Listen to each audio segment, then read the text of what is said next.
estudiante de doctorado del Instituto de Ecología de la UNAM. Mis estudios de maestría los realicé aquí mismo en el Instituto de Ecología y me interesaba trabajar con una pregunta muy interesante, que es la relación entre el tamaño cerebral y la longevidad. En muchas especies de vertebrados se ha abordado esta pregunta porque se ha observado que aves que tienen tamaños cerebrales más grandes tienen una longevidad más grande. Lo mismo ocurre en mamíferos. Y mi trabajo, si volteamos para este lado, mi trabajo buscaba responder cuál era esta relación entre masa cerebral y longevidad máxima.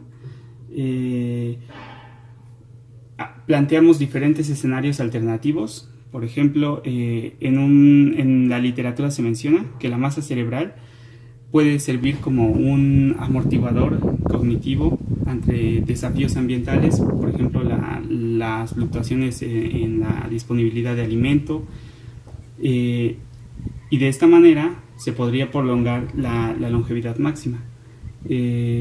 Alternativamente se ha visto que la masa cerebral se relaciona muy fuertemente con la masa corporal, entonces no se sabía si en realidad la longevidad se debía a una masa corporal más grande.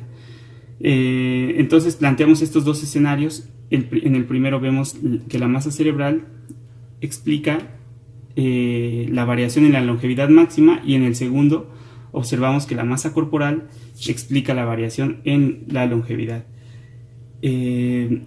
Como un escenario alternativo, propongo aquí que tanto la masa cerebral como la masa corporal explican parte importante de la variación en la longevidad, pero también en todo esto hay una parte importante que debería ser explicada por la historia de vida. La historia de vida en un organismo resume muchas de las características que se enfocan con la reproducción. Por ejemplo, en este caso es el tamaño de huevo, el tamaño de puesta, el periodo de incubación o la edad del emplumado en las aves. Nosotros queríamos ver si la relación entre la masa cerebral y la longevidad podría ser explicada en parte también por variaciones en los rasgos de historia de vida, por lo que se incluye también una vía de influencia entre estas variables a través de la historia de vida. ¿Nos puedes explicar un poco sobre cómo probaste esta hipótesis? Sí. Utilicé una metodología que se llama análisis de bias filogenético.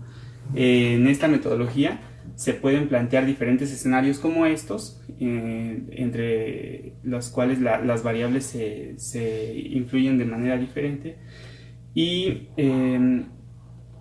se ponen a prueba mediante modelos lineales estadísticos, y al final la comparación entre estos modelos te dice cuál es más apoyado y cuál no. En este caso, mis resultados apuntan a que el escenario que mejor explicaría la relación entre masa cerebral y longevidad es el escenario de los efectos combinados, en donde la masa cerebral y la masa corporal están explicando parte de la variación en la longevidad, y también hay una parte importante que es explicada a través de los rasgos de historia de vida.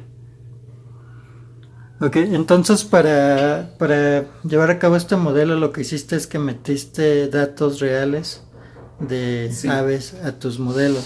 Sí. ¿Nos puedes platicar un poco?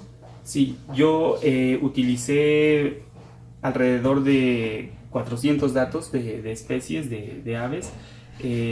Cabe mencionar que las aves difieren en sus relaciones entre las variables que estoy aquí probando en base a su tipo de desarrollo, y en general en la literatura se reconocen dos tipos de desarrollo: el desarrollo precoz y el desarrollo altricial.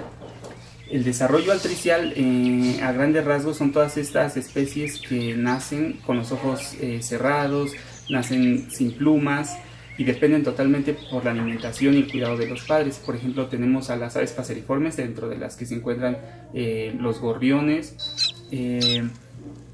y por el otro lado las especies precoces son todas esas aves que al momento de nacer tienen los ojos abiertos, pueden tener cierta independencia para alimentarse por sí mismos,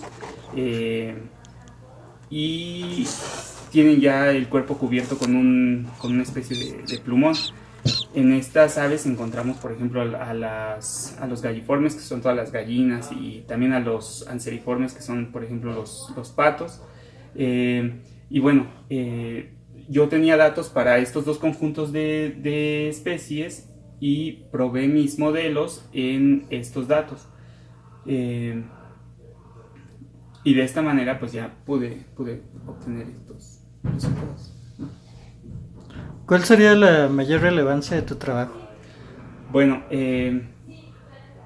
yo encuentro varios aspectos que pueden ser muy relevantes para, en primera instancia, para el ámbito científico, porque esta es una pregunta que se ha hecho principalmente en mamíferos, pero hasta la fecha había sido poco explorada en aves.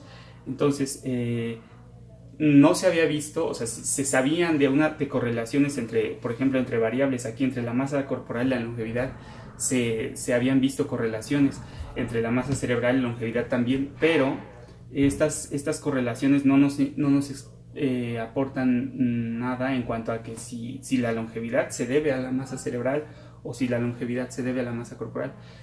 Mediante la metodología que yo apliqué, podemos hacer conclusiones un poco más cercanas a esto, porque nos ayudan a desenredar la influencia de diferentes variables. Entonces, por ese lado, es un paso importante en el ámbito científico, porque se aporta un poco, se resuelve un poco este dilema, ¿no? Y por otro lado, en un ámbito más general, yo diría que es muy importante, porque el conocer cómo interactúan los rasgos de historia de vida entre sí nos permite hacer predicciones en el campo sobre cómo van a reaccionar las especies ante las fluctuaciones ambientales.